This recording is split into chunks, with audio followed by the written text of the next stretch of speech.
نحمده ونصلي على رسوله الكريم اما بعد فاعوذ بالله من الشيطان الرجيم بسم الله الرحمن الرحيم ولقد آتينا لقمان الحكمة أن اشكر لله ومن يشكر فإنما يشكر لنفسه ومن كفر فإن الله غني حميد وإذ قال لقمان لابنه وهو يعظه يا بني لا تشرك بالله ان الشرك لظلم عظيم ووصينا الانسان بوالديه حملته امه وهنا على وهن وفصاله في عامين ان اشكر لي ولوالديك الي المصير وان جاهداك على ان تشرك بي ما ليس لك به علم فلا تطعهما وصاحبهما في الدنيا معروفا واتبع سبیل من اناب الی ثم الی مرجعکم فانبئکم بما کنتم تعملون صدق اللہ العظیم رب اشرح لی صدری ویسر لی امری واحلل عقدۃ من لسانی یفقہوا قولی۔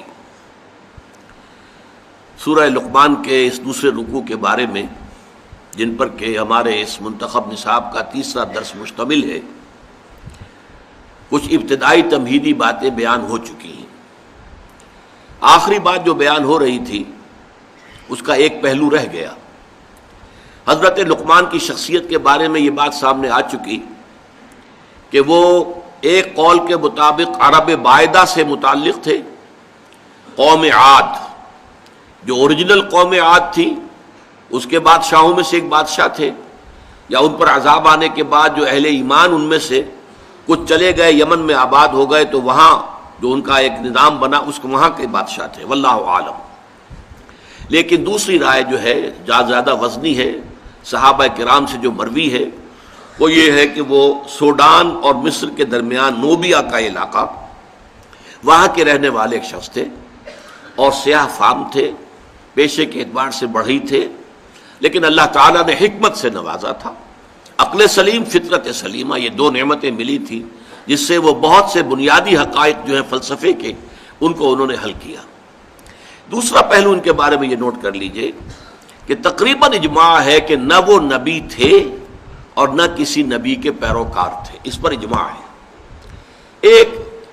ایک شریف انسان، سلیم الفطرت انسان، نیک سرشت انسان، جس کو اللہ نے عقل سلیم بھی عطا فرمائی، نہ نبی تھے نہ کسی نبی کے پیروکار تھے۔ صرف حضرت اکرمہ کا ایک قول جو ہے، یہ شاذ قول ہے جو ملتا ہے کہ شاید وہ نبی تھے، لیکن اجماع امت جو ہے اس پر ہے کہ وہ نبی نہیں تھے، نہ نبی تھے نہ کسی نبی کے پیروکار تھے۔ اور میرے نزدیک اس رکوع کے مضامین کے اندر داخلی طور پر بڑی ناقابل تردید شہادت موجود ہے کہ نہ وہ نبی تھے نہ نبی کے امتی تھے۔ اگر نبی ہوتے تو وہ بہت سی ایسی باتوں کا تذکرہ بھی اپنے بیٹے سے کرتے کہ جو صرف وحی کے ذریعے سے معلوم ہوتی ہے۔ وہاں پھر جنت اور دوزخ کا ذکر بھی آتا، کہیں فرشتوں کا ذکر بھی آتا، کسی کتاب کا ذکر بھی آتا جو نبی کو دی گئی ہو، کسی صحیفے کا ذکر بھی آتا۔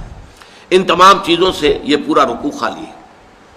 اور اسی طریقے سے اگر کسی نبی کے پیروکار ہوتے تو وہ اپنے بیٹے کو یہ نصیحت بھی کرتے، اللہ کی بندگی کرو اور اللہ تعالیٰ کے ساتھ شرک نہ کرو اور نبی کی پیروی کرو۔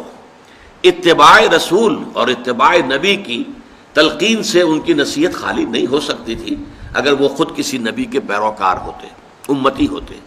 تو مجھے تو اس پر یقین ہے کہ وہ نہ نبی تھے نہ کسی نبی کے امتی تھے، بلکہ ایک سلیم الفطرت اور سلیم العقل انسان تھے۔ اب آئیے ہم لفظ بلفظ مطالعہ شروع کریں۔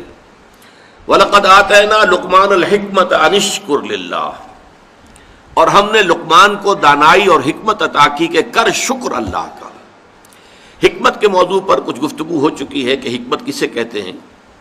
جب انسان کی عقل سلیم فطرت سلیمہ کی روشنی اور رہنمائی میں سفر کرتی ہے، فلسفیانہ سفر، تو اس سے جو حاصل ہوتا ہے وہ حکمت ہے۔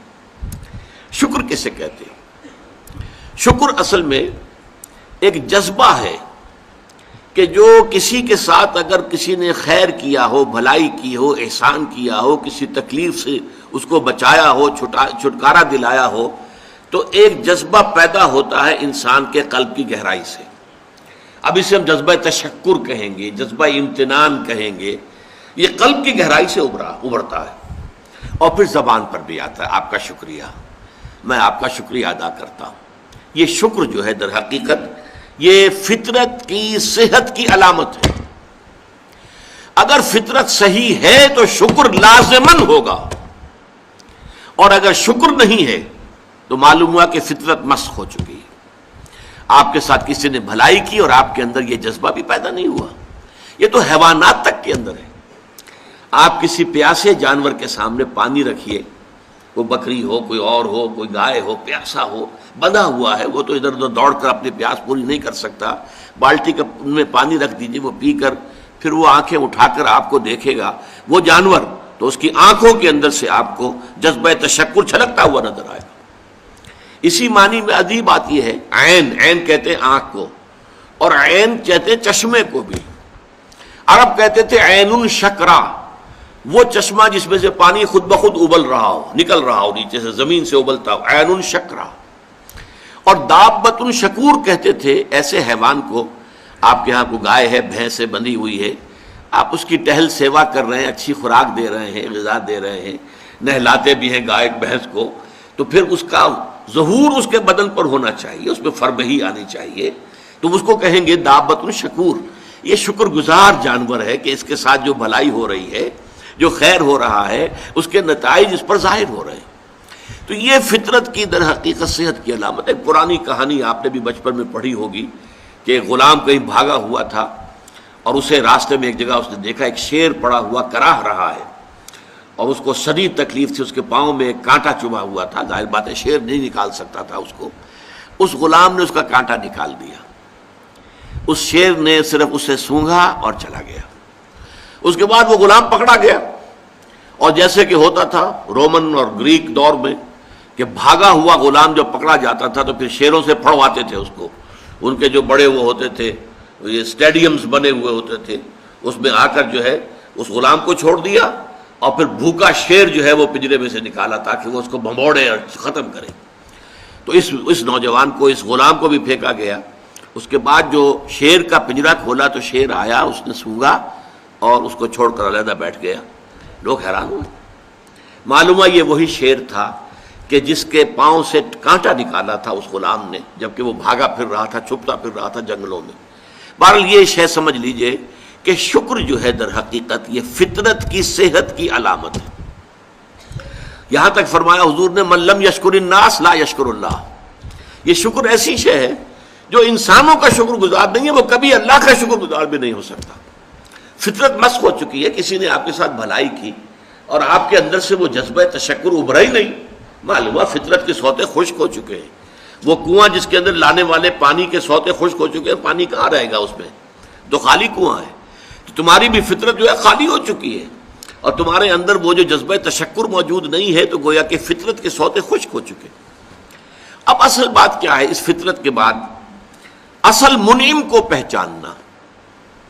اب دیکھیے، اس کو بھی ذرا غور سے سنیے میری بات کو. بچپن میں ہر بچہ یہ سمجھتا ہے کہ میرے حفاظت کرنے والے، میری ضروریات پوری کرنے والے، میری تکلیف پر تڑپ اٹھنے والے میرے والدین ہیں. اس سے آگے کا اسے بھی پتہ نہیں ہے، احساس نہیں ہے. لہذا جذبہ شکر جو ہے وہ والدین کی ذات کے ساتھ مرتکز ہو جاتا ہے. اس سے ذرا آگے بڑھا، معلوم نہیں میرا کنبہ ہے، میرے چچا ہیں، میرے ماموں ہیں، میرے فلاں ہیں، میرے کنبے قبیلے کے لوگ ہیں، میری قوم ہے، میرا وطن ہے. یہ سب در حقیقت میرے محافظ بھی ہیں، میرے مددگار بھی ہیں، اور میری ضرورتیں پوری کرتے ہیں. یہ جذبہ تشکر اب پھیل رہا ہے والدین سے، اپنے خاندان، قبیلے، قوم. اس کے بعد محسوس ہوتا ہے، اور یہ سائنس کی انتہا ہے، کہ یہ سارے عناصر فطرت مجھے پال رہے ہیں. سورج کی حرارت نہ ہو تو فصلیں کیسے پکیں؟ سورج کی حرارت نہ ہو تو یہ ہوا، یہ بادل کیسے اٹھے، سمندروں سے بخارات؟ ہوائیں نہ چلیں تو یہ کیسے جو ہے بادل یہاں تک آئیں اور بارش برسے اور پھر میرے لیے گندم جو ہے وہ پیدا ہو؟ تو کائنات پوری مجھے پال رہی ہے. اور اس میں سب سے بڑی شے جو ہے، یہ سائنس کا یوں سمجھ لیجیے کمال ہے، سب سے بڑی شے سورج ہے. اس لیے کہ یہ بھی کہنا ہے کہ زمین سورج ہی سے ٹوٹا ہوا ایک ٹکڑا ہے، اسی سے سپلنٹر ایک علیحدہ ہوا اور اس کے گرد گھومنا شروع کر دیا. واللہ عالم، یہ علیحدہ بحث ہے، یہ کاسمولوجی کی بحث ہے. لیکن یہ ہے کہ بہرحال ہم جانتے ہیں یہ شکر کا جذبہ پھر آ کر مرتکز ہوتا ہے یہ تمام مظاہر فطرت کے اوپر. اب اس کے بعد صرف ایک چھلانگ لگانے کی ضرورت ہے، وہ چھلانگ جو حضرت ابراہیم نے لگائی تھی. سورہ انعام میں ذکر ہے، انہوں نے ایک تارے کو دیکھا تو کہا اچھا شاید یہ میرا رب ہے. جب وہ ڈوب گیا، غروب ہو گیا، تو نہیں میں تو غروب ہونے والے کو تو رب نہیں مان سکتا. پھر چاند کو دیکھا، وہ بڑا روشن تھا، بہت بڑا تھا، اچھا یہ رب ہے. جب وہ بھی ڈوب گیا، کہا نہیں اگر میرے رب نے مجھے ہدایت نہ دی. پھر دیکھا سورج کو، ہذا اکبر، ہذا ربی، ہذا اکبر. فلما افلت، پھر جب وہ بھی غروب ہو گیا تو پھر اس کے بعد جو چھلانگ لگائی انہوں نے کیا، انی وجہت وجہی للذی فطر السماوات والارض حنیفا، میں نے اب اپنا رخ کر لیا ہے، اپنا چہرہ کر لیا ہے رخ پر اس ذات کے جس نے آسمانوں اور زمین کو پیدا کیا ہے، جو سورج اور چاند اور ستاروں کا پیدا کرنے والا ہے. حنیفا، یکسو ہو کر. وما انا من المشرکین، اور میں ہرگز مشرکوں میں سے نہیں ہوں. یہ ہے عقل کی آخری چھلانگ. سورج بھی ایک نظام میں جکڑا ہوا ہے، کسی اور نے اس کا نظام بنایا ہے، اس کی حیثیت کچھ ہے ہی نہیں. اس پوری کائنات کی وسعت اور پہنائی میں یہ جو خورشید منور ہے یہ کیا ہے؟ یہ ایک ذرے کے مانند ہے. پوری کائنات کی ہے، billions and billions of galaxies, اور ہر گیلیکسیز میں بلینز اور بلینز آف سٹارز. اندازہ تو کیجئے اس کی وسعت کا کوئی تصور ممکن ہے؟ انسان کو چکر آتا ہے. یہ تمام جو ہے اعداد و شمار جو یہ آتے ہیں ہمارے سامنے ایسٹرونومی میں، چکر آتا ہے. سورج کی کیا حیثیت ہے؟ ہاں ایک ہستی ہے کہ جس نے ان سب کو جکڑا ہوا ہے، جس کے نظام میں ہے، جس کے قانون کے اندر یہ جکڑے ہوئے ہیں. بے حسبان، یہ ایک حساب کے ساتھ چل رہے ہیں، اور حساب کسی نے معین کیا ہوا ہے. یہ ہے در حقیقت عقل کا کام. یعنی فطرت کی سلامتی، جذبہ تشکر. شکر کس کا؟ سب سے بڑی بات اللہ کا شکر. ایک بات اور نوٹ کر لیجئے، یہی جذبہ تشکر ہے جو پھر عبادت کی شکل اختیار کرتا ہے. دیکھیے شکر، آپ کے ساتھ کسی نے بھلائی کی، آپ کی فطرت کا تقاضا نمبر ایک یہ کہ اس کا شکریہ ادا کریں. نمبر دو یہ کہ آپ بھی کوشش کریں کہ کوئی میں بھی اس کی خدمت کروں، کو میں اس کو بدلہ دوں. هل جزاء الاحسان الا الاحسان، بھلائی کا بدلہ سوائے بھلائی کے اور کیا ہو سکتا ہے؟ لیکن فرض کیجئے کہ وہ ہستی اتنی بلند و بالا ہو، والدین کی آپ کچھ نہ کچھ خدمت کر کے، کچھ کسی درجے میں جو انہوں نے بچپن میں پالا پوسا تھا، کسی درجے میں آپ اس کا جواب، اس کا بدلہ دے سکتے ہیں. بڑھاپے میں یہ ہے کہ انہیں فلا تقل لہما اف ولا تنہرہما، انہیں اف تک نہ کہا جائے، انہیں جھڑکا نہ جائے، ان کی اطاعت کی جائے، ان کی فرما برداری کی جائے. ہاں ناحق بات میں ان کی بات نہیں ماننی ہے، شرک پہ مجبور کریں تو ان کو نہیں ماننا ان کے حکم کو، لیکن باقی یہ اور چیزوں کے اندر ماننا ہے. تو یہ سارا معاملہ یہ کسی نہ کسی درجے میں آپ نے اسے بدلہ دے دیا اور جو بھی ہے.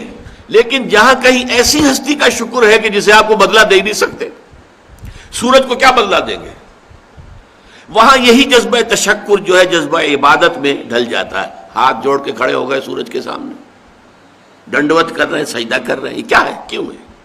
یہ وہی جذبہ تشکر ہے کہ اس سورج ہی سے ہمارا سارا نظام چل رہا ہے، میرا پورا وجود یہ در حقیقت اسی کے ذریعے سے اس کی ساری ضرورتیں اور سارے تقاضے پورے ہو رہے ہیں.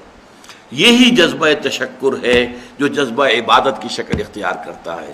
اور جب جذبہ تشکر صحیح جگہ جا کر لگ گیا، یعنی جیسے کہ میں مثال بارہا دیتا رہا ہوں کہ اگر آپ کو کسی اونچی فصیل پر چڑھنا ہے اور آپ کے پاس جو ہے وہ ایک کمند ہے، تو پہلے کمند کو آپ پھینکیں گے اونچا، آپ کے بازو میں طاقت ہونی چاہیے. اگر بازو میں طاقت ہی نہیں ہے تو کمند کہیں قریب ہی جا کے اٹک گئی تو جہاں تک وہ اٹکی ہے وہیں تک چڑھ سکتے ہیں نا، اس سے آگے تو نہیں جا سکتے. تو کمند کو پہنچانا ہے پہلے اونچائی تک. اب دیکھیے اس کو اقبال نے کہا ہے، یزداں بکمند آور اے ہمت مردانہ، تمہاری کمند یزداں کے ساتھ جا کر جڑے، اللہ کو پہچانو. تمہاری عقل کا جو ہے در حقیقت امتحان یہ ہے کہ اصل منعم حقیقی، اصل محسن حقیقی، اس کے انعامات، اس کے احسانات، اس نے تمہیں پیدا کیا، تمہاری ضرورت کی چیزیں پیدا کی. ان تعدوا نعمت اللہ لا تحصوها، اگر تم اللہ کی نعمتوں کو گننا چاہو کبھی احسان نہیں کر سکتے، کبھی ان کی گنتی نہیں کر سکتے. اس کے لیے تمہارا جذبہ شکر جو ہے وہ ڈھل جانا چاہیے جذبہ عبادت میں. اور یہاں اس رکوع کے اعتبار سے اس کے جو سب سے بڑا مظہر ہے وہ اب آ رہا ہے. وَإِذْ وَلَقَدْ آتَيْنَا لُقْمَانَ الْحِكْمَةَ أَنِ اشْكُرْ لِلَّهِ، ان اشکر للہ، گویا کہ حکمت کا تقاضا یہ کہ شکر کا جذبہ اللہ تعالیٰ کی ذات کے ساتھ وابستہ ہو جائے. وَمَن يَشْكُرْ فَإِنَّمَا يَشْكُرُ لِنَفْسِهِ، اور جو کوئی شکر کرتا ہے وہ اپنے بھلے کو کرتا ہے. اللہ کا کوئی کام نہیں بنتا اس سے، اللہ کی کوئی ضرورت پوری نہیں ہوتی. وہ ضرورت سے مبرہ ہے، منزہ ہے، اعلیٰ ہے، عرفہ ہے، اس کی کوئی ضرورت نہیں، احتیاج ہے ہی نہیں، وہ محتاج نہیں ہے، وہ تو غنی ہے. تو اس لیے فرمایا من یشکر فانما یشکر لنفسہ. لنفسہ سے مراد کیا ہے؟ اگر آپ کے اندر جذبہ شکر ہے اور وہ جذبہ تشکر جا کر ذات باری تعالیٰ کے ساتھ منسلک اور ملحق بھی ہو گیا ہے، اب آپ کی شخصیت کا ترفع ہوگا، شخصیت ابھرے گی، شخصیت اپچے گی، شخصیت کی ترقی ہوگی، شخصیت میں ترفع پیدا ہوگا، بلندی آئے گی. تعمیر سیرت جسے کہتے ہیں، جسے اقبال تعبیر خودی کہتا ہے. صحیح معنی میں واقعتاً آپ ایک ایسے انسان بن سکیں گے کہ جن کے بارے میں قرآن نے کہا ہے کہ وَلَقَدْ خَلَقْنَا الْإِنسَانَ فِي أَحْسَنِ تَقْوِيمٍ، ہم نے انسان کو بہترین حساب پر پیدا کیا. وہ انسان بننے کے لیے ضروری ہے کہ آپ کی فطرت سلیم ہو اور عقل سلیم. فطرت سلیمہ جذبہ تشکر موجود ہو، عقل سلیم اصل محسن کو پہچان لے، اصل منعم کو پہچان لے، اور یہ منسلک ہو جائے پہ جذبہ تشکر ذات باری تعالیٰ کے ساتھ. تو اس کا بھلا تمہیں کو پہنچے گا، تمہاری شخصیت کی تعمیر ہوگی، تمہاری خودی جو ہے وہ پختہ ہوگی، مضبوط ہوگی، تمہاری اپنی سیرت و کردار جو ہے اس کی نشو و نما ہوگی. وَمَن يَشْكُرْ فَإِنَّمَا يَشْكُرُ لِنَفْسِهِ وَمَن كَفَرَ، اور جو کفر کرے فَإِنَّ اللَّهَ غَنِيٌّ حَمِيدٌ، تو اللہ تو غنی ہے اور حمید ہے.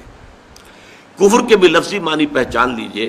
کفر کے لفظی معنی دبا دینا، چھپا دینا. اسی سے کفارہ بنا ہے. کفارہ، آپ سے گناہ ہو گیا ہے تو گناہ کا کفارہ ہے تاکہ گناہ جو ہے دب جائے، چھپ جائے، ختم ہو جائے، محو ہو جائے، گناہ کا اثر آپ کے نامہ اعمال میں باقی نہ رہے. کفارہ. تو اسی طریقے سے کہتے ہیں کہ جو کسان ہے عجب الکفار نباتہ ثم یہیج فتراہ مصفرا، سورہ حدید میں کسانوں کو کہا گیا کہ یہ کفار ہیں. کس معنی میں؟ کہ وہ دانہ جو ہے زمین میں چھپا دیتے ہیں تاکہ اس سے زمین سے پھر پودا نکلتا ہے. تو فطرت انسانی کے اندر سے ابھرنے والا جذبہ تشکر آپ نے دبا دیا، تو یہ کفر ہے، کفران نعمت. قرآن مجید میں لفظ کفر یا شکر کے مقابلے میں آتا ہے، جیسے یہاں آیا وَمَن يَشْكُرْ فَإِنَّمَا يَشْكُرُ لِنَفْسِهِ، جو کوئی شکر کرتا ہے وہ اپنے بھلے کے لیے کرتا ہے. وَمَن كَفَرَ فَإِنَّ اللَّهَ غَنِيٌّ حَمِيدٌ، اور جو کفر کرے گا، کفران نعمت کرے گا، تو اللہ تعالیٰ تو غنی اور حمید ہے. یا پھر کفر ایمان کے مقابلے میں آئے گا، کفر اسلام کے مقابلے میں آئے گا. دل میں ابو جہل بھی مانتا تھا کہ محمد حق پر ہے، لیکن اس حقیقت کو، دل کی اس صداقت، دل کی گواہی کو دبا رہا ہے، چھپا رہا ہے، دبا رہا ہے اپنے تعصب کی وجہ سے. اور سب سے بڑھ کر آپ کو معلوم ہے علماء یہود کے بارے میں تو قرآن کہتا ہے یعرفونہ کما یعرفون ابناءہم، ایسے پہچانتے ہیں محمد کو صلی اللہ علیہ وسلم جیسے اپنے بیٹوں کو پہچانتے ہیں. تو یہ اندر ان کے ایمان موجود تھا، اندر جو ہے گواہی دل دے رہا تھا کہ محمد برحق ہے. یہی ہے وہ آخری رسول اور آخری نبی جن کی پیشن گوئی کی تھی موسیٰ نے بھی اور عیسیٰ نے بھی علیہم الصلوۃ والسلام. لیکن اپنے قلب و ذہن کی ان گواہیوں کو چھپایا انہوں نے. وَمَنْ أَظْلَمُ مِمَّنْ كَتَمَ شَهَادَةً عِندَهُ مِنَ اللَّهِ، ان سے بڑھ کر ظالم کون ہوگا جنہوں نے ایک گواہی جو ان کے پاس اللہ کی طرف سے تھی اسے چھپا لیا ہے. تو کفر بمانی اسلام بمقابلہ اسلام، کفر بمانی بمقابلہ ایمان. نفاق جو ہے وہ کفر ہے، نفاق بھی کفر ہے. اسلام کے مقابلے میں کافر، غیر مسلم کافر ہے. اور شکر کے مقابلے میں کفران نعمت، وہ بھی لفظ کفر سے بنا ہے. اسی میں آیا ہے لئن شکرتم لازیدنکم ولئن کفرتم ان عذابی لشدید، اگر تم شکر کرو گے تو ہم اور دیں گے، اور بڑھا کر دیں گے. لیکن اگر تم نے کفران نعمت کی روش اختیار کی تو پھر ہمارا عذاب بھی بہت سخت ہے۔ ومن کفر فإن اللہ غنی حمید، غنی جس کی کوئی احتیاج نہ ہو، بے نیاز، غنی عن العالمین، تمام جہانوں سے بے نیاز، حمید فعیل کے وزن پر، اور یہ حامد اور محمود دونوں سے ہو سکتا ہے۔ فعیل جو ہے صفت مشبہ وہ اس میں فاعل اور اس میں مفعول دونوں سے ہو سکتی ہے، یہاں مفعول سے محمود سے حمید بنا ہے۔ آپ اپنی ذات میں خود بخود ستودہ صفات، ایک خیر اور خوبی وہ ہوتی ہے جسے آپ ظاہر کریں، بیان کریں، ایک خیر اور خوبی اور حسن اور جمال اور کمال ایسا ہے کہ اسے بیان کرنے کی حاجت ہی نہیں، از خود روشن۔ آفتاب آمد، دلیل آفتاب، جب سورج طلوع ہو گیا تو وہ اپنے وجود پر خود دلیل ہے، اسے کسی دلیل سے ثابت کرنے کی ضرورت نہیں ہے۔ تو حاجت مشاطہ نیست صورت دل آرام را، بعض شکلیں اتنی خوبصورت ہوتی ہیں انہیں کسی میک اپ کی ضرورت ہی نہیں ہوتی، میک اپ سے ان کو آپ بگاڑ دیں گے۔ وہ جو فطری حسن ہوتا ہے وہ اتنا ہے کہ حاجت مشاطہ نیست، کسی بھی وہ میک اپ کرنے والی کی کوئی ضرورت ہی نہیں، اسے کسی بیوٹی پارلر میں جانے کی ضرورت ہی نہیں۔ صورت دل آرام را جسے اللہ تعالیٰ نے صورت دل آرام دی ہوئی ہے، اسے کسی مشاطہ ان کو کہتے تھے ان عورتوں کو جو بال بناتی تھیں اور اس کو سنوارتی تھیں اور ان کے اندر کو موتی پروتی تھیں عورتوں کے بناؤ سنگھار کے لیے، تو اگر کوئی عورت خود حسین ہے تو اسے کسی مشاطہ کی ضرورت نہیں۔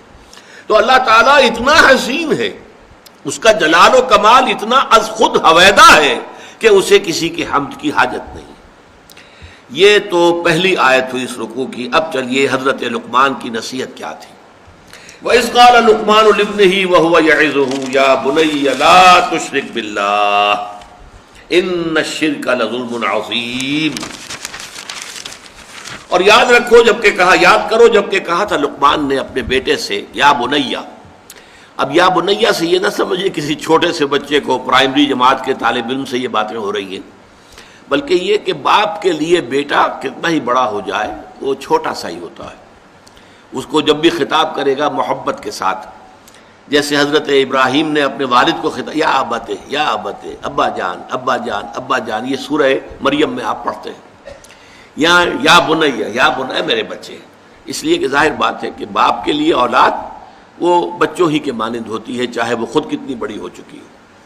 عام طور پر گمان یہی اور میرا گمان غالب ہے کہ یہ موت کے وقت کی وصیت ہے، اس لیے کہ جو شخص مالدار ہو، دولت مند ہو، وہ موت کے وقت اپنی اولاد کو وصیت کرے گا تو اپنی دولت کے بارے میں کرے گا، فلاں سے یہ لینا ہے، فلاں سے یہ لینا ہے، فلاں کا یہ معاملہ ہے، یہ ہے، وہ ہے، یہ ایسٹس ہیں۔ لیکن ایک حکیم اور دانا انسان کی اصل دولت اس کی دانائی ہے۔ جیسے اقبال نے کہا میرے قافلے میں لٹا دے اسے، لٹا دے ٹھکانے لگا دے اسے، جو میری حکمت ہے کہ میرا نور بصیرت عام کر دے، الہی آرزو میری یہی ہے میرا نور بصیرت عام کر دے۔ تو جو کسی حکیم انسان کو اللہ تعالیٰ نے حکمت اور دانائی عطا کی ہے، اس کی پونجی، اس کی دولت، اس کی حکمت ہی ہے، تو وہ اپنی اس حکمت کو ٹرانسفر کر رہے ہیں انتقال کے وقت اپنے بیٹے کو، اپنی اگلی نسل کو۔ وَإِذْ قَالَ لُقْمَانُ لِابْنِهِ وَهُوَ يَعِظُهُ يَا بُنَيَّ لَا تُشْرِكْ بِاللَّهِ، اے میرے بچے اللہ کے ساتھ شرک ہرگز نہ کیجو، ان الشرک لظلم عظیم، یقیناً شرک بہت بڑا ظلم ہے، بہت بڑی ناانصافی ہے۔ پہلی بات تو یہ سمجھیے کہ شرک کہتے کسے ہیں؟ شرک اللہ کی نفی نہیں ہے، بڑے اللہ کے ساتھ چھوٹے خداؤں کا اضافہ ہے، شریک کر دینا۔ وہ ابھی میں بیان کر چکا ہوں پچھلی نشست میں، گاڈز اینڈ گاڈیسز، اور وہ کیپٹل جی سے لکھے جانے والا گاڈ، اس کے ساتھ جب ان کو اٹیچ کر دیں گے یہ شرک ہے۔ مہادیو کے ساتھ دیویاں دیوتا شامل کر دیے گئے، یہ شرک ہے۔ اللہ کے ساتھ آلہہ شامل کر دیے گئے، اللہ الالہ، وہ تو ہے وہ ایک اللہ، اسے وہ بھی مانتے تھے سب کہ وہ ایک ہی اکیلا ہی ہے، لیکن یہ کہ اس کے ساتھ کوئی بیٹی ہے، بیٹے، کوئی نائبین، کوئی اس کے منہ چڑھے ہوئے مصاحبین، یہ ایڈ کر دیے گئے آلہہ کے طور پر کہ ان کی سفارش سے بیڑا پار ہو جائے گا قیامت میں۔ یہ ہے ان کا شرک۔ لا تشرک باللہ، اللہ کے ساتھ شریک نہ کیجیے، یعنی اب نوٹ کیجئے، اللہ تعالی کا حق ایک لفظ میں ہے، اس کے ساتھ شرک مت کرو۔ باقی ساری باتیں اس کے تابع ہو جائیں گی۔ لیکن اس شرک کی کیا کیا شکلیں ہیں، اس کی کیسی کیسی قسمیں ہیں، یہ بڑا اہم موضوع ہے اپنی جگہ پر۔ آج اس وقت تو صرف اتنا سمجھیے، اور ظلم کے حوالے سے، ظلم عربی میں کہتے ہیں وضع الشیء فی غیر محلہ، کسی شے کو اس کے اصل مقام سے ہٹا کر کہیں اور رکھ دینا، یہ ظلم ہے، ناانصافی ہے۔ شرک میں کیا ہوتا ہے؟ دو طرفہ ظلم ہوتا ہے، یا خالق اور مخلوق۔ اللہ خالق ہے، باقی کل کائنات مخلوق ہے، انبیاء، اولیاء، ملائکہ، جنات سب مخلوق ہیں۔ یا تو مخلوق میں سے کسی کو اٹھایا اور خالق کے ساتھ بٹھا دیا، یا خالق کو گرایا اور کسی اعتبار سے مخلوق میں سے کسی کے مشابہ کر دیا۔ یہ دونوں شکلیں ہیں شرک کی، اور دونوں بدترین ناانصافی ہیں۔ خالق کو گرا کر مخلوق کے صف میں لے آنا، یا مخلوق میں سے کسی کو اٹھا کر خالق کے ہم پلہ بنا دینا، ضد، ند، مثال، مثیل اگر اس کے برابر کر دیا جائے، لا ضد لہ ولا ند لہ ولا مثل لہ ولا مثال لہ ولا مثیل لہ، قل هو اللہ احد اللہ الصمد لم یلد ولم یولد ولم یکن لہ کفوا احد۔ اس ہستی کے ساتھ کسی درجے میں مخلوق میں سے کسی کو کسی پہلو سے، ہمہ جہت نہیں، کسی پہلو سے بھی ہم پلہ بنا دینا اللہ کا، یہ شرک ہوگا۔ یا اللہ کو گرا کر اس کے مقام رفیع سے کسی اعتبار سے، کسی خاص پہلو سے مخلوق کی کسی صفت، مخلوق کے کسی مقام اور مرتبے کے میں لا کے شامل کر دینا، یہ ہے دونوں کے جو ظلم کی انتہائی صورتیں ہیں۔ تو فرمایا یا بنی لا تشرک باللہ ان الشرک لظلم عظیم۔ جیسے ہمارا جو دوسرا سبق تھا آیا بر، حضور نے ایک حدیث میں اس کو کوٹ کیا تھا، میں نے آپ کو بتایا تھا کہ اس میں وَآتَ الْمَالَ عَلَىٰ حُبِّهِ ذَوِي الْقُرْبَىٰ وَالْيَتَامَىٰ وَالْمَسَاكِينَ وَابْنَ السَّبِيلِ وَالسَّائِلِينَ وَفِي الرِّقَابِ، اس کے بعد پھر مستقل آیا وَآتَ الزَّكَاةَ، زکوٰۃ علیحدہ ہے، وہ علیحدہ ہے، اور حضور نے دلیل دی ان فی المال لحقا سوى الزکاة۔ لوگوں یہ نہ سمجھنا کہ مال میں بس زکوٰۃ دے دی تو سارا حق جو ہے ادا ہو گیا، نہیں، زکوٰۃ کے سوا بھی ہے۔ اور یہاں یہ آیت پڑھی وَآتَ الْمَالَ عَلَىٰ حُبِّهِ ذَوِي الْقُرْبَىٰ وَالْيَتَامَىٰ وَالْمَسَاكِينَ وَابْنَ السَّبِيلِ وَالسَّائِلِينَ وَفِي الرِّقَابِ وَأَقَامَ الصَّلَاةَ وَآتَى الزَّكَاةَ۔ آتا زکوٰۃ تو علیحدہ ہے۔ اسی طرح اس آیت کو بھی حضور نے کوٹ کیا۔ سورہ انعام میں ایک آیت نازل ہوئی اَيُّ الْفَرِيقَيْنِ أَحَقُّ بِالْأَمْنِ إِن كُنتُمْ تَعْلَمُونَ۔ لوگوں سوچو، مشرک اور موحد، ایک خدا کو ماننے والے اور ایک خدا کے ساتھ چھوٹے خداؤں کو ماننے والے، ان دونوں میں سے امن کا زیادہ مستحق کون ہے؟ پھر خود ہی جواب دیا اَيُّ الْفَرِيقَيْنِ أَحَقُّ بِالْأَمْنِ إِن كُنتُمْ تَعْلَمُونَ الَّذِينَ آمَنُوا وَلَمْ يَلْبِسُوا إِيمَانَهُمْ بِظُلْمٍ أُولَٰئِكَ لَهُمُ الْأَمْنُ وَهُمْ مُهْتَدُونَ۔ وہ لوگ کہ جو ایمان لائے اور انہوں نے اپنے ایمان میں کسی ظلم کی آمیزش شامل نہیں ہونے دی، وہ ہے جن کے لیے امن ہے، اور وہی ہوں گے ہدایت یافتہ۔ صحابہ گھبرا گئے، حضور ایسا کون شخص ہوگا کہ جو کوئی ظلم نہ کرے سرے سے؟ تو معلوم ہوا کہ کوئی بھی اس معیار پر، اس پیمانے پر تو پورا نہیں اتر سکے گا۔ الذین آمنوا ولم یلبسوا ایمانہم بظلم، حضور نے فرمایا نہیں، یہاں ظلم سے مراد شرک ہے۔ اور پھر یہ آیت پڑھی وَإِذْ قَالَ لُقْمَانُ لِابْنِهِ وَهُوَ يَعِظُهُ يَا بُنَيَّ لَا تُشْرِكْ بِاللَّهِ إِنَّ الشِّرْكَ لَظُلْمٌ عَظِيمٌ۔ تو سورہ انعام کی ان آیات میں ظلم سے مراد شرک ہے۔ اب آگے چلیے، دیکھیے شکر، اس کا لازمی تقاضا ہے ادائے حقوق۔ والدین نے آپ کے ساتھ نیکی کی ہے، والدین کے ساتھ حسن سلوک ہونا چاہیے۔ اللہ آپ کا خالق ہے، مالک ہے، پروردگار ہے، اس کا شکر ادا کیجئے، زبان سے بھی ادا کیجئے الحمدللہ رب العالمین۔ اور پھر یہ ہے کہ اس کے شکر کی، اس کا جو حق ادا کرنا ہے، اس کی نعمتوں کا صحیح اس کی مرضی کے مطابق استعمال کر کے حق ادا کیجئے۔ تو ادائے حقوق میں اللہ کا تو حق ایک آ گیا اور وہ بہت ہے، ہاتھی کے پاؤں میں سب کے پاؤں۔ شرک مت کرو، البتہ اس کی اصل حقیقت جو ہے، گمبھیرتا جو ہے اس کی، وہ آپ پر واضح ہوگی جب میں مستقل جو ہے 2 نشستوں میں اس مضمون کو بیان کروں گا۔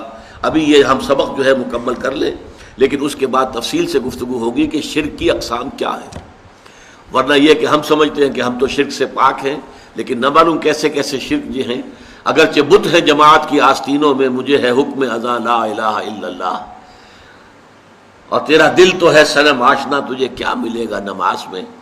تو دلوں کے اندر اگر بت خانے آباد ہوں تو آدمی جو ہے وہ اپنے آپ کو سمجھ بیٹھتا ہے میں موحد ہوں، تو وہ تو موضوع ایک علیحدہ ہے۔ لیکن یہاں نوٹ کر لیجئے کہ اللہ کا حق بس ایک کافی ہے، اگر آپ مشرک نہیں ہیں تو اللہ کا حق ادا ہو گیا۔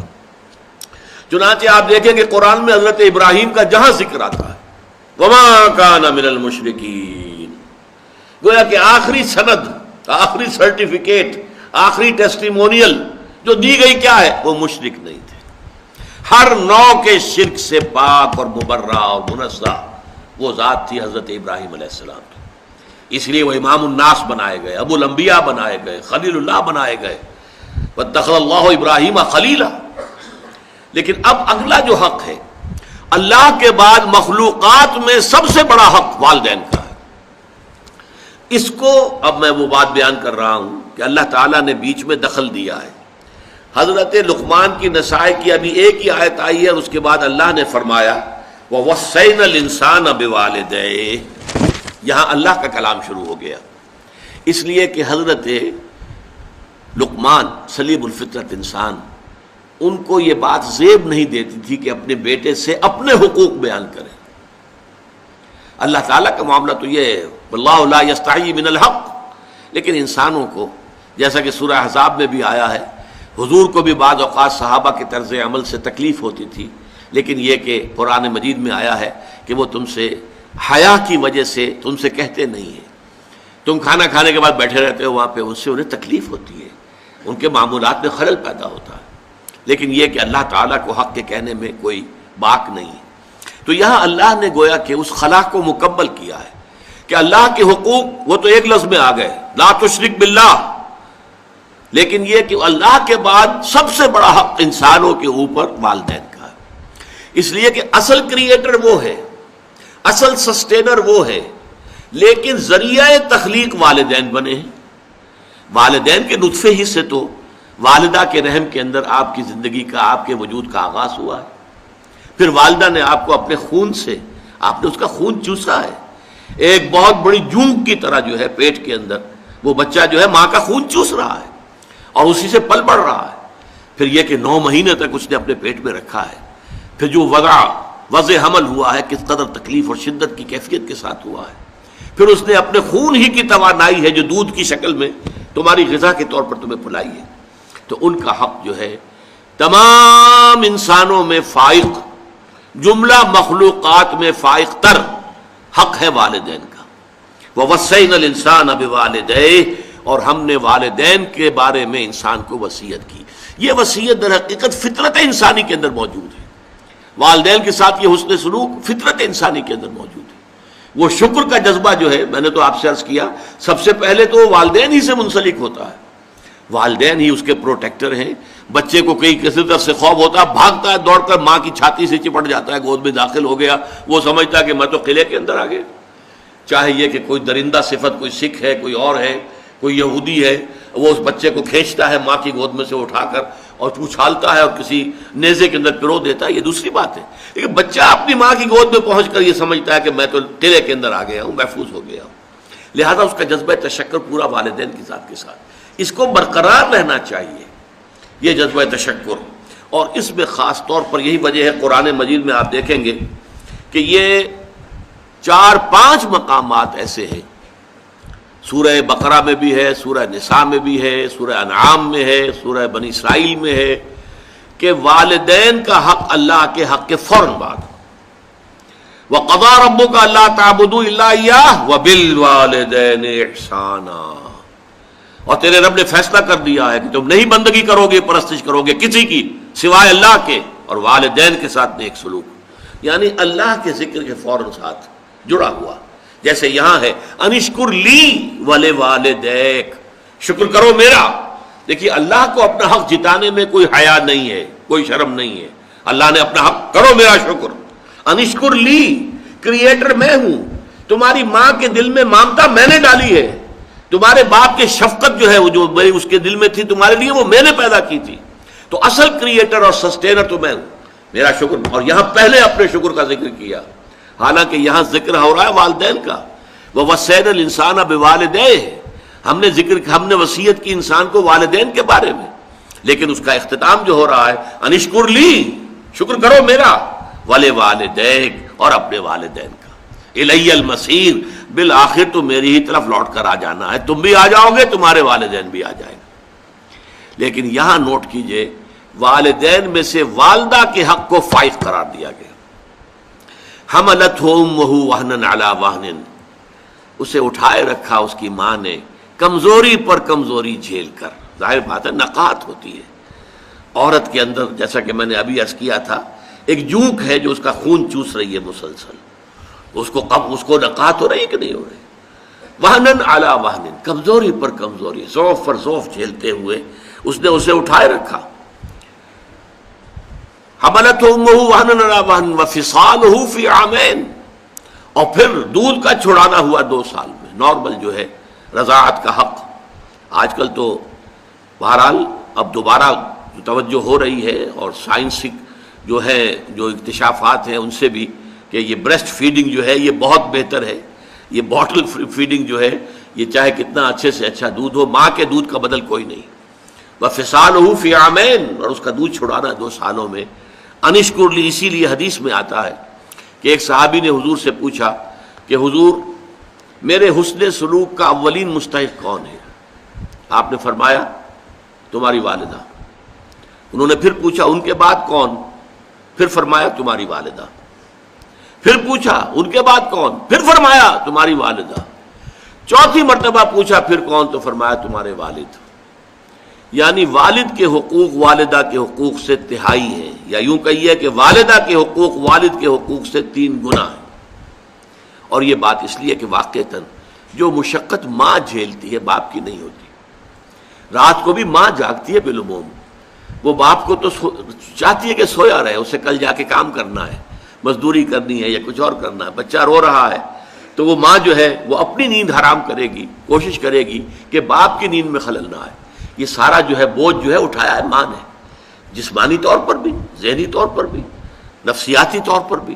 سب سے زیادہ جو عمل دخل ہے انسان کی پرورش میں وہ تو والدہ کا ہے. لہذا والدہ کے حقوق جو ہے، اور اس میں ذرا ایک توازن ہے. قانونی اعتبار سے اولاد والد کی ہے، اگر سیپریشن ہو جائے گی والد کو جائے گی، نام والد کا چلے گا، فلاں ابن فلاں، ماں کا نام نہیں چلے گا امریکہ کی طرح آج کل. اس لیے کہ وہاں تو باپ کا اکثر پتہ ہی نہیں ہوتا کہ باپ ہے کون. اکثر اولاد جو ہے وہ حرام زادی ہے، لہذا پتہ کیا کہ باپ کون ہے. بغیر کسی شادی کی اولادیں ہو رہی ہیں. We are living together, we are not married, we are living together. اور لیونگ ٹوگیدر میں بچے بھی ہو رہے ہیں. کوئی لیگل ان کے درمیان جو ہے وہ رشتہ نہیں ہے، وہ میاں بیوی نہیں ہے، only we are living together. بہرحال تو والدہ کے حقوق جو ہے، قانونی حق والد کا فائق ہے، لیکن اخلاقی حق والدہ کا بہت درجے فائق. الجنت تحت اقدام الامہات، جنت جو ہے وہ تو ماؤں کے پاؤں تلے ہے، یہی باپ کے پاؤں تلے نہیں کہا ہے. تو یہ بیلنس ہے. دنیاوی نظام چلانے کے لیے باپ کا معاملہ، وہ ہیڈ آف دی فیملی ہے، الرجال قوامون علی النساء. لیکن یہ ہے کہ جہاں تک اخلاق کا، حسن سلوک کا، ادب کا، لحاظ کا تعلق ہے، ماں کا حق 3 گنا فائق ہے. انشکر لی ولوالدیک الی المصیر. اب ایک سوال پیدا ہوتا ہے، ایک حق اللہ کا ہے کہ اس کے ساتھ شرک نہ کیا جائے، ایک حق والدین کا ہے کہ ان کے ساتھ ادب ہو، حسن سلوک ہو. اگر یہ 2 حق ٹکرا جائیں تو کیا کریں گے؟ کیا اگر والدین مجبور کریں شرک کرو؟ اور یہ مسئلہ بڑا پریکٹیکل مسئلہ تھا، یہ تھیوریٹیکل مسئلہ نہیں ہے. حضور پر جو نوجوان ایمان لے آئے تھے، والدین ان کے مشرک. اب والدین دباؤ ڈال رہے، تم اپنے آباء و اجداد کے دین کو چھوڑ کر کہاں چلے گئے ہو؟ گمراہ ہو گئے ہو، تم واپس آؤ.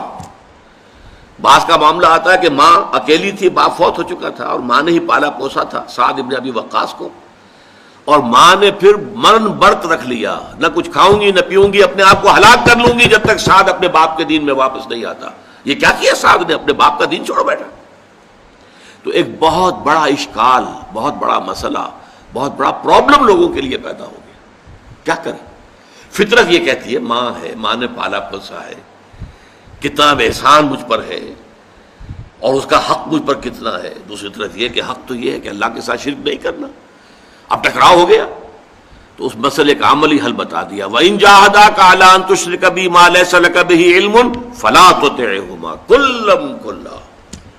اللہ کا حق فائق ہے والدین کے حق پر، لہذا والدین اگر اللہ کے حق پر دست اندازی کر رہے ہیں، اگر وہاں جو ہے چھاپا مار رہے ہیں، وہاں نقب لگا رہے ہیں، تو ان کی اطاعت نہیں کی جائے گی۔ فَلَا تُطِعْهُمَا، ان دونوں کی اطاعت مت کرو۔ کھلی کھلی بات، یہاں نو منسنگ آف دی ورڈز جس کو ہم کہتے ہیں، کچھ نہیں، صاف حکم، فَلَا تُطِعْهُمَا۔ لیکن اس کا یہ مطلب بھی نہیں کہ والدین کے جملہ حقوق ساقط ہو گئے، نہیں، ان کے اس حکم کو تو نہیں ماننا۔ وَصَاحِبْهُمَا فِي الدُّنْيَا مَعْرُوفًا، دنیا میں ان کے ساتھ بھلے طریقے سے رہو، ان پر خرچ کرو، ان کی مدد کرو، ان کی خدمت کرو، ان کی دلجوئی کرو، یہ سب کچھ کرو۔ شرک، چاہے وہ مشرک ہے، کافر ہے، لیکن ماں باپ ہے تمہارے، ماں باپ ہونے کا رشتہ رہے گا قائم، وہ ختم نہیں ہوگا۔ یہ ہے اصل میں ایک ریئلسٹک انداز، یہ نہیں کہ بس وہ ہے تو دفع کرو ان کو، جائیں وہ مریں کھپیں جان جائیں، تمہارے اوپر کوئی حق نہیں، تم پر ان کے حقوق قائم ہیں۔ صاحبہما فی الدنیا معروفا، جو بھلا انداز ہے، جس کو سب کہیں کہ ہاں یہ اچھا انداز ہے، جو انسان کا جو کلیکٹیو کانشنس ہے وہ اس کو تسلیم کرے کہ ہاں یہ اچھا انداز ہے، والدین کے ساتھ وہ انداز تمہیں لازماً اختیار کرنا ہے۔ وَاتَّبِعْ سَبِيلَ مَنْ أَنَابَ إِلَيَّ، اب یہ بہت اہم مسئلہ بیان کر دیا، پیروی کرو اس شخص کے راستے کی جس نے کہ اپنا رخ میری طرف کر لیا ہے۔ والدین کی پیروی لازم نہیں ہے، ہو سکتا ہے والدین گمراہ ہوں، والدین مشرک ہوں، تو والدین کی پیروی نہیں، والدین جہالت کی رسمیں لے کر چلے آ رہے ہیں تو والدین کی پیروی نہیں ہوگی۔ وَاتَّبِعْ سَبِيلَ مَنْ أَنَابَ إِلَيَّ، پیروی کرو اس کے راستے کی جس نے اپنا رخ میری جانب کر لیا۔ والدین کا ادب، والدین کے ساتھ حسن سلوک، یہ اپنی جگہ ہے، لیکن ایک تو اگر وہ شرک کا حکم دے تو وہ نہیں ماننا، دوسرے اتباع ان کا نہیں ہے، پیروی ان کی نہیں ہے۔ ہاں کیا کہنے ہیں، اگر والدین خود جو ہیں اللہ کے مسلم اور مومن بندے ہوں تو کیا کہنے، نور علی نور، ان کی پیروی کیجیے۔ اگر حضرت شاہ ولی اللہ دہلوی کے بیٹے ہوں، وہ کیوں نہیں پیروی کریں گے اپنے باپ کے راستے کی؟ اگر احمد سرہندی رحمۃ اللہ علیہ کے 4 بیٹے تھے، وہ کیوں نہیں پیروی کریں گے اپنے باپ کے راستے کی؟ یہ تو نور علی نور ہے۔ لیکن اگر والدین غلط راستے پر چلے ہیں، وہ گمراہی کے راستے پر چلتے رہے ہیں، ان کے بڑے آباء و اجداد نے کوئی غلط رسمیں اور ریتیں شروع کر دی تھی اور وہ ان کی پابندی کر رہے ہیں، تو ان کی پیروی کرنا تم پر لازم نہیں ہے۔ پیروی کرو اس کی، وَاتَّبِعْ سَبِيلَ مَنْ أَنَابَ إِلَيَّ، جس نے میری طرف اپنا رخ کر لیا ہے۔ ثُمَّ إِلَيَّ مَرْجِعُكُمْ، پھر میری ہی طرف تم سب کو لوٹ کر آنا ہے۔ فَأُنَبِّئُكُم بِمَا كُنتُمْ تَعْمَلُونَ، پھر میں تمہیں جتلا دوں گا ایک ایک کر کے کہ تم کیا کرتے رہے ہو۔ یہ ہے درمیان میں کہ جو حضرت لقمان کی نصائح کے شروع ہونے کے بعد اللہ تعالیٰ کی طرف سے والدین کے حقوق کے ضمن میں، اور پھر اگر اللہ اور والدین کے حقوق آپس میں ٹکرا جائیں تو مسئلہ کیا ہوگا، اس کا حل کر دیا گیا۔ اس کے بعد بقیہ 4 آیات میں پھر حضرت لقمان کی نصیحتیں بیان ہوئی ہیں، وہ انشاءاللہ تعالیٰ اب اگلی نشست میں پڑھیں گے۔ اقول قولی ھذا واستغفر اللہ لی ولکم ولسائر المسلمین والمسلمات۔